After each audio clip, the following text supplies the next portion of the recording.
नमस्कार, prime time bulletin में आपका स्वागत है। मैं हूं माधवी और आप देख रहे हैं स्वामी news. Sponsored by Satguru international school Ajmer. अपने बच्चे के लिए सतगुरु इंटरनेशनल स्कूल कृष्णगंज थाना पुलिस ने आज 2 आरोपियों को फर्जी दस्तावेज तैयार करने के मामले में गिरफ्तार कर लिया। पुलिस ने जानकारी देते हुए बताया कि आरोपियों द्वारा पुराने वर्षों के स्टाम्प पेपर बेचने और उन स्टाम्प पेपर पर फर्जी दस्तावेज तैयार कर बेशकीमती संपत्ति को सस्ते भाव में खरीद कर उन पर फर्जी सेल लगाया करते थे।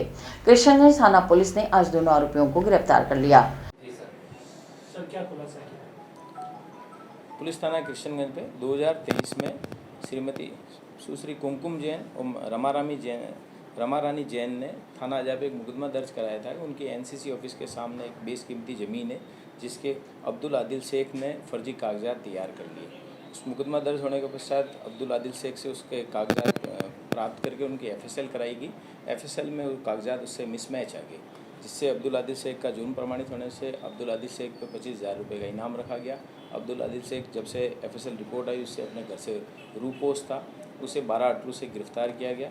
उसके पीसी रिमांड से एक बड़ा खुलासा हुआ। अजमेर शहर में ये जो पुराने वर्षों के स्टाम्प पेपर बेचने वाले 2 अन्य लोगों को और गिरफ्तार किया गया। ये 2 अन्य लोग हैं संजय बीजावत पुत्र श्री किशन गोपाल बीजावत और गजेंद्र बीजावत पुत्र श्री बद्रीनारायण बीजावत। ये लोग कलेक्ट्रेट में स्टाम्प वेंडरिंग का कामकाज करते हैं, जन्म मृत्यु के प्रमाण पत्र भी बनाते हैं और रजिस्ट्री एसटी करवाते हैं। इन लोगों ने पुराने 80 और 90 के दशक के कई पुराने स्टाम्प भी इनसे बरामद हुए हैं। इनसे कई नोटरी जो व्यक्ति जिनकी डेथ हो गई उनसे नोटरी की सीलें बरामद हुई है, टाइपराइटर बरामद किया गया है। इस पूरी कार्रवाई में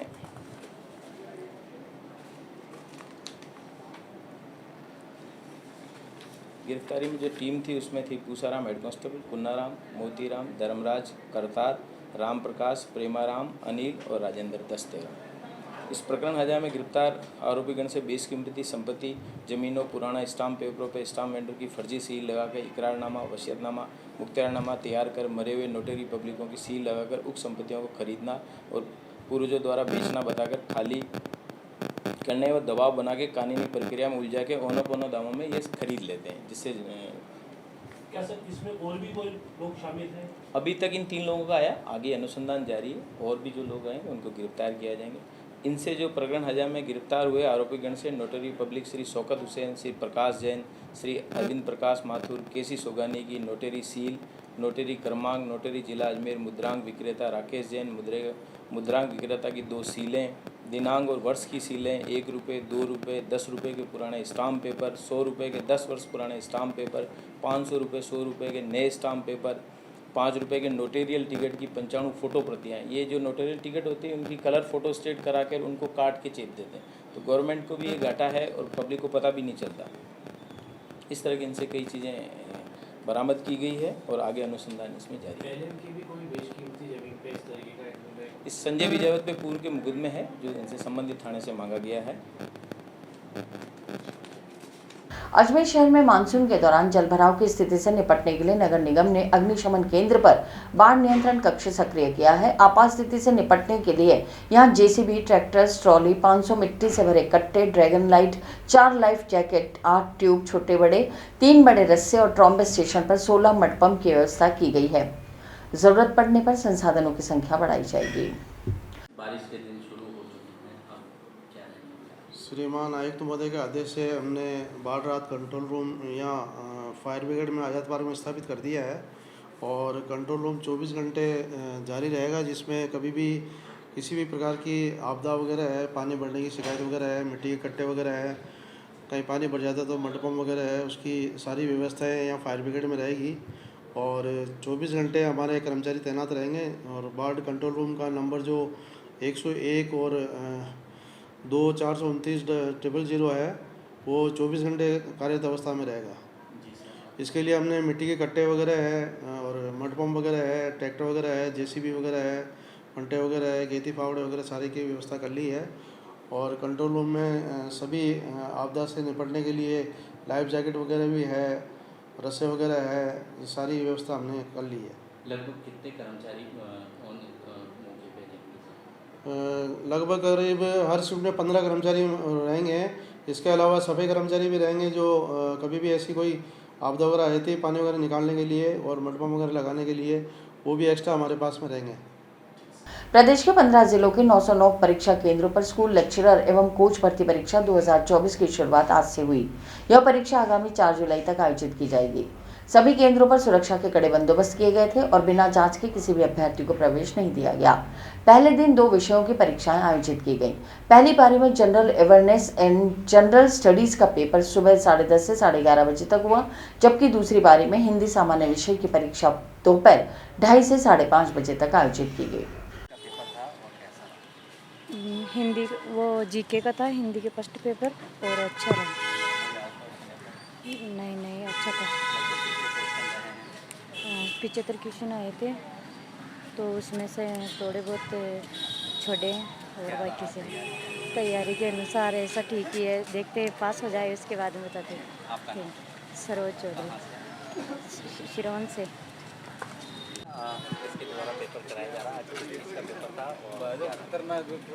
फर्स्ट ग्रेड हिंदी का पेपर था, जनरल अवेयरनेस जीके का।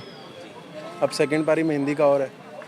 किस तरीके के क्वेश्चन रहे? ठीक थे क्वेश्चन, नहीं कोई आउट ऑफ सिलेबस नहीं था।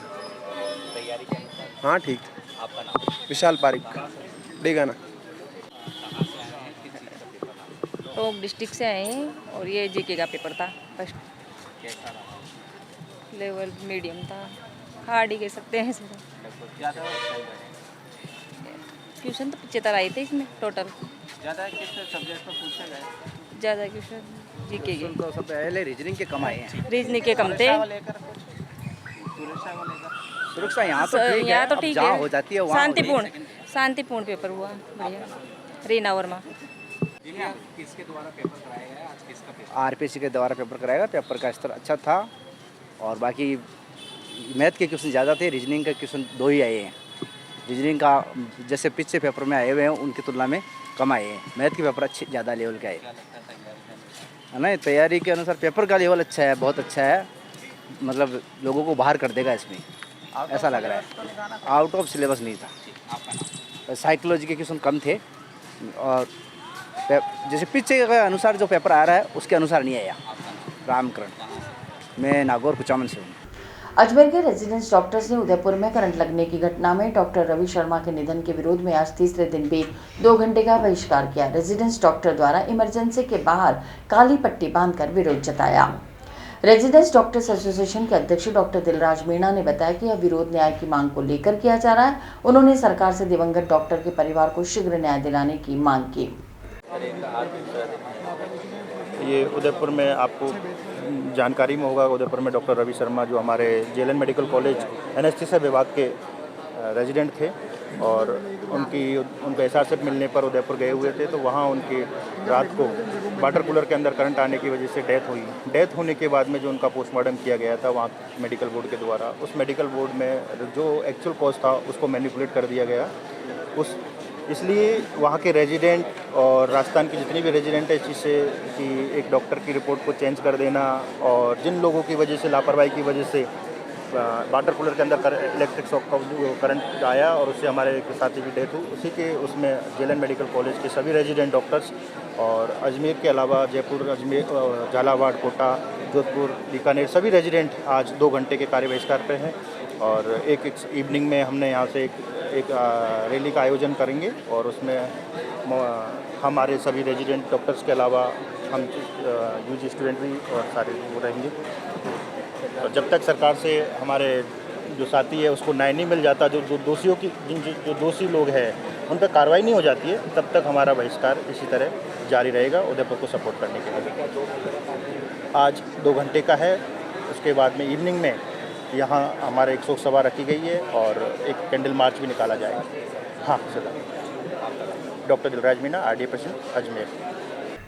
अजमेर की आना सागर न्यू चौपाटी से मित्तल हॉस्पिटल के पास स्थानांतरण के विरोध में स्ट्रीट वेंडर्स ने आज न्यायालय की शरण ली।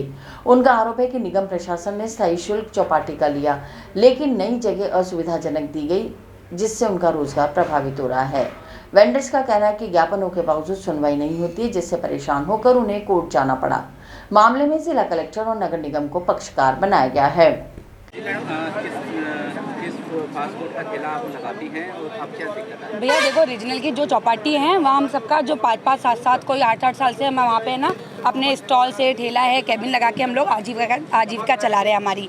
और अभी थोड़े दिन पहले नगर निगम के कर्मचारी आए थे, उन्होंने कहा था कि नगर निगम ने जनवरी से शुल्क लागू किया है, जबकि वो आए हमारे पास जून 18 तारीख को। आप लोगों को स्थायी का शुल्क देना है। उन्होंने अपनी मर्जी से हमारा स्थान नाप के हमसे शुल्क वसूला, हम लोग वो देने को भी तैयार है। उन्होंने कहा पिछले 6 महीने का दो, हम लोग उसमें भी एग्री हुए। वो शुल्क रसीद कटवाने के बावजूद नगर निगम वालों आकर और हम लोगों को है ना, मतलब जितने भी पुलिस वाले और अपने अधिकारियों को लाकर हम लोगों को ज़बरदस्ती वहाँ से हटाया गया और 6 लाइन से हटाकर हमको 4 लाइन जहाँ पाथवे है अपने मित्तल हॉस्पिटल के सामने हम लोगों को शिफ्ट किया, जहाँ एक्सीडेंट के चांसेस बहुत ज़्यादा है। महीने भर पहले ना अखबार में न्यूज़ आई थी कि सारे पाथवे खाली किए जाएंगे। अब अभी वो पाथवे वापस हमसे खाली कराया जाएगा, हमारी जगह वापस छीन ली जाएगी। और दूसरी बात, बारिशों में वहाँ सबको पता है कि पानी भर जाता है, तो जब वहाँ हमारे स्टॉल्स बंद रहेंगे हमारा घर कौन चलाएगा। निगम वालों से हम ये पूछना चाहते हैं, हमारी केवल एक ही मांग है कि हमको हमारी जो पुराना स्थान है वो हमको दिया जाए। आपने अगर नहीं देना था तो हमसे स्थायी की शुल्क क्यों वसूला गया, नए लाइसेंस क्यों बनवाए गए। हम लोग उनको हर जगह कॉपरेट करते हैं, झांकियाँ सस्ती है तो कॉपरेट करते हैं, कोई नेता आता है तो हम लोग वहाँ से स्टॉल्स हटा के हम उनको पूरा कॉपरेट करते हैं। नगर निगम वाले सफाई नहीं कराते, हम सब अपनी अपनी जगह से पर्सनली पूरी रोड की सफाई करते हैं। वहाँ अब जितने भी पर्यटक आते हैं वहाँ खाने पीने के लिए आते हैं, पूरी चौपाटी की शोभा भी गई। और दूसरी बात, हम लोग अब अपनी आजीविका कैसे चलाएंगे, हम यही मांग करते हैं कि जो हमारी पुराना स्थान है हमको वहीं वापस जगह दी जाए और हमारी मांग पूरी की जाए। सर वहाँ 150 से ज़्यादा परिवार वहाँ अपनी आजीविका चलाते हैं। अब हम यही पूछना चाहते हैं कि हम लोगों ने कर्ज ले लेके वहाँ पे अपना ठेला है, कैबिन है, दुकान जो भी हम लोगों ने लगाई है, हम अपना कर्ज कैसे भरेंगे। कर्जदार तो ये नहीं सोचेगा ना कि भाई पैसा कहाँ से देंगे ये लोग, वो तो हमारे ऊपर जो भी है कार्रवाई करेगा, लेकिन नगर निगम ये चीज़ नहीं समझ रही। हम लोग देखो भैया आत्महत्या करने पे मजबूर है, क्यों? क्योंकि हमारा जो घर है, परिवार है, वो उसी जगह से चलता है। कल को खाने को नहीं होगा तो हमारे पास आत्महत्या करने के सिवा और कोई चारा नहीं बचेगा। आज हम कोर्ट में आए हैं, हम स्टे के लिए आए हैं कि भाई नगर निगम के खिलाफ कोई कार्रवाई की जाए।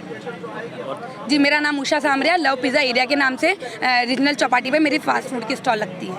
कॉलेज के पास आना सागर के वहाँ न्यू चौपाटी के नाम से जो जगह है, निगम द्वारा इन्हें अलॉट की गई थी, जिसके लिए वो उनके द्वारा शुल्क लिया जाता है, सभी लोगों से शुल्क लिया जाता है, बाकायदा उनको रसीदें काट के दी जाती है।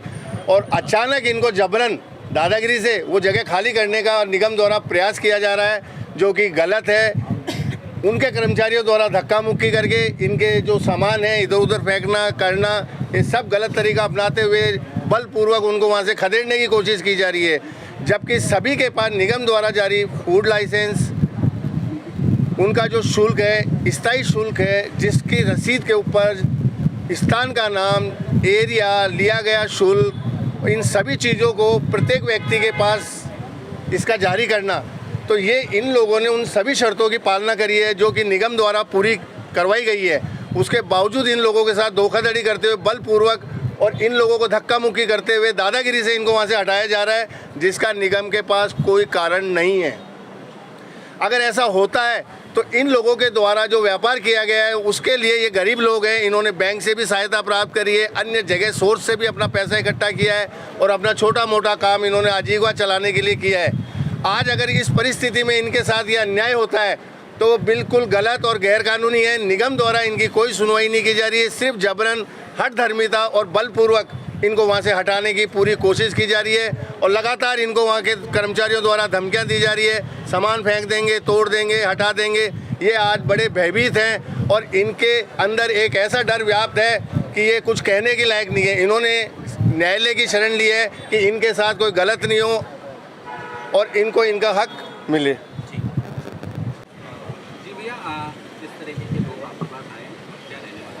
मामला जो है अजमेर के शहर के जो स्ट्रीट वेंडर्स हैं उनकी आजीविका से जुड़ा हुआ मामला है। उनके पेट का सवाल है, क्योंकि पापी पेट का सवाल है। पापी पेट के लिए क्या नहीं करता। अजमेर के जो आना सागर में करीबन 8-8 साल से जो स्ट्रीट वेंडर्स अपनी आजीविका कमाने के लिए वहाँ ठेला लगा रहे हैं, कैबिन लगा रहे हैं और अपनी वैन लगा रहे हैं। वहाँ जो पर्यटक आते हैं, घूमने आते हैं, उनको खाने पीने की सुविधा उपलब्ध कराते हैं। अचानक उनको कह दिया गया कि वहाँ से हटाकर जो है वो मित्तल हॉस्पिटल के सामने जो है वहाँ पर अपना ठेला, कैबिन, वैन लगा ले। तो ये कैसे संभव है? एक व्यक्ति जो 8 साल से वहाँ पर व्यवसाय कर रहा है, उसके ग्राहक वहाँ पर जमे हुए हैं, लोग खाने पीने के